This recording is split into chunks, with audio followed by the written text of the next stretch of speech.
হ্যাঁ, তোমরা ঠিকই দেখেছো। আমি চলে গেছিলাম হচ্ছে কলকাতার রাম মন্দিরে। ওটা একটা রাম মন্দির। তো বেশি কথা না বলে ব্লগটা শুরু করা যাক। তো hello everyone, welcome back to my another video. এখন অ্যাকচুয়ালি সেদিনকে আমি গেছিলাম মাসিদের বাড়িতে, মাসিদের নিউটাউনের বাড়িতে, নিউটাউন অ্যাকচুয়ালি ওটা হাতিয়ারের বাড়িতে।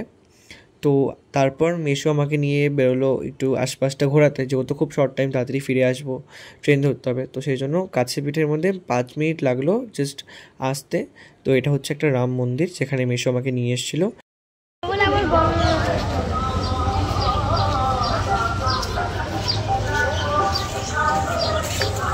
আমি যদিও বা সেখানে ফার্স্ট টাইম গেছিলাম, বাট সত্যি খুব ভালো করেছিল। এবং ওখানে ঢুকতেই না কেমন একটা পিস, খুব সুন্দর একটা শান্তি অনুভব করছিলাম।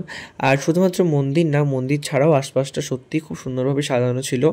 এখানে বড় একটা হনুমানজিকে দেখছো। তো এছাড়াও জায়গাটা খুব সুন্দরভাবে লাইটনিং করা, ডেকোরেট করা, এত গাছপালা বিশেষ করে চারিদিকে। সেই জন্য ওখানটায় প্রচুর ঠান্ডা, মানে হাজার গরম হলেও ওই জায়গাটা খুব ঠান্ডা থাকে অ্যাটমসফিয়ারটা। অ্যান্ড দেন এইখানটা একটা ঝিল টাইপের, যাই হোক একটা কিছু। তো এরকম পুলের মাঝখানটায় শিব ঠাকুর আছে। এটা just for show and photoshoot and all. রাত্রেবেলা অবধি থাকলে তো আর কি দেখা যেত লাইটিংগুলো, বাট এত ভালো করে বোঝা যাচ্ছে না যদিও বা। এখানে হাঁস টাস ছাড়া আছে, সুন্দর করে জলে খেলে বেড়াচ্ছে, ঠিক আছে। মানে সত্যি খুব সুন্দর জায়গা। আর এই যে আমি এখন নিজেকে দেখাচ্ছি, বিকজ পুরো ব্লগে এখন তোমরা দেখোইনি, যাই হোক। আর আমাদের বললাম তো ট্রেন ধরা আছে, তো সেজন্য খুব তাড়াহুড়োর মধ্যে দেখতে হচ্ছিলো। আমি এখানে দেখছিলাম যে কী আছে না আছে ভিতরে, হোয়াট এভার। আর ওই দিকে ওখানে মেশো দাঁড়িয়ে আছে। মেশো তো এগুলো সব দেখা, মেশো বলছে তুই যা দেখে আয়।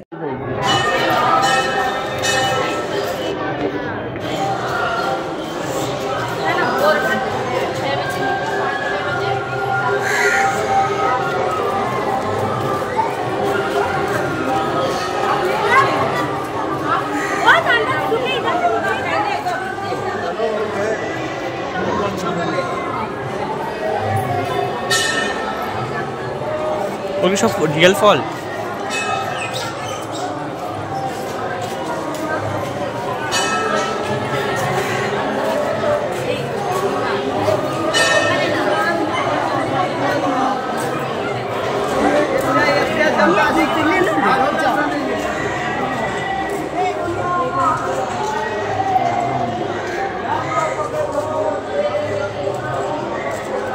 মাসিকে নিয়ে এসেছিল এখানে, হ্যাঁ। আমরা ওখানে আড্ডা মারতে পারি, আমরা এখানে রাত্রিরে আছি তো। কি সুন্দর।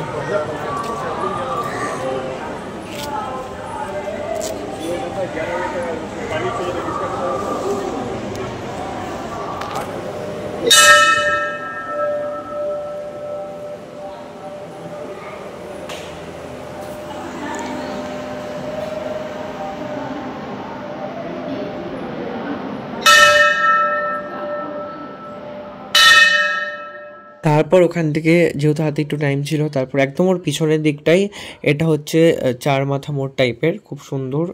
চার মাথা না, 5 মাথা মোড় টাইপের, ঠিক আছে। তো এখানটাই মেশো একটু ঘুরেছিল। আর এইসব জায়গা না খুব সুন্দর লাগে, মানে এরকম লং ড্রাইভ বেশ সুন্দর রাত্রেবেলা, বিশেষ করে যারা স্কুটি বাইক ফোর হুইলার এগুলো চালায়। বিশেষ করে আমি যেরকম বাইক চালাই, তো আমার মনে হচ্ছিল যদি এখন যদি আমার কাছে বাইকটা থাকতো, একটু চালাতে পারতাম, একটা ব্যাপার লাগছিল। আর মেশো আমাকে নিয়ে ঘোরাচ্ছিল, ঠিক আছে।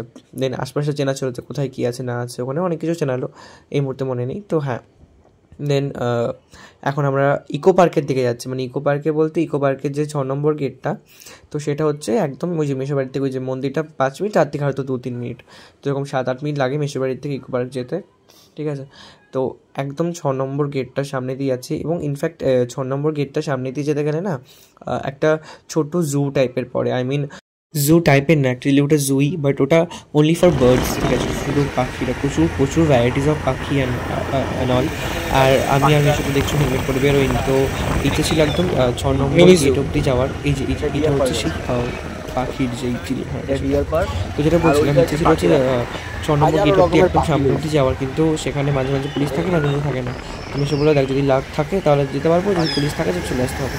তো আমরা গিয়ে দেখলাম হ্যাঁ সত্যি পুলিশ আছে। তো যেহেতু হেলমেট নিয়ে ওর জন্য আর এগোতে পারলাম না, নাহলে খুব ইচ্ছে ছিল বিকজ টু বি অনেস্ট এখনো পর্যন্ত আমি ইকো পার্কে যাইনি, ঠিক আছে। ওইখানে একটু বেশি এক্সাইটমেন্ট। যারা গেছে তোমার কমেন্ট করে জানাই যে অ্যাকচুয়ালি কেমন ইকো পার্কটা। তো আমরা ওই তো পুলিশ থেকে মন টন খারাপ হয়ে গেল, তো চল একটু চা খেয়ে নিই। তারপর আমরা ওই আবার সেই 5 মাথা মোড়টায় চলে আসলাম। এসে এখানে প্রচুর স্টল, মানে প্রচুর স্টল। তো এখানে আমি আর মেশো চা খেয়ে নিচ্ছি।